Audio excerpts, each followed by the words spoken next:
তো বন্ধুরা, আমরা সবাই জানি যে ভারতীয় বাজার সকাল 9টা থেকে বিকেল 3:30 পর্যন্ত খোলা থাকে। তো এটাও জানি যে 9টা থেকে 9:15 পর্যন্ত কিন্তু মার্কেটে কিছু করা যায় না। তো আজকে আমরা জেনে নেব যে 9টা থেকে 9:15 পর্যন্ত মার্কেটে কী হয়। তো 9টা থেকে 9:07 পর্যন্ত আমরা কোনো ট্রেড কিন্তু প্লেস করতে পারি, অর্থাৎ কোনো শেয়ার বাই বা সেলের জন্য অর্ডার প্লেস করে রাখতে পারি, এবং এই 9টা থেকে 9:07 পর্যন্ত কিন্তু আমরা এই ট্রেডগুলোকে মডিফাইও করতে পারি। এরপরে 9:07 থেকে 9:08 পর্যন্ত কিন্তু এই ট্রেডগুলি ফ্রিজ হয়ে যায়, অর্থাৎ এই সময় কিন্তু আমরা এই ট্রেডগুলোকে মডিফাই করতে পারি না।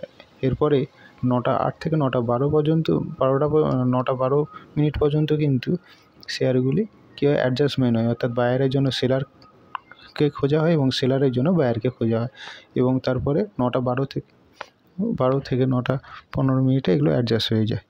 তো আজকে আমরা এই ছোট্ট ভিডিওর মধ্যে জেনে নিলাম যে 9টা থেকে 9:15 পর্যন্ত কী হয়। যদি ভিডিওটি এরকমই শেয়ার বাজার সম্বন্ধীয় খবর পেতে চ্যানেলটি সাবস্ক্রাইব করে রাখুন, এবং ভিডিওটি ভালো লাগলে লাইক শেয়ার করতে ভুলবেন না।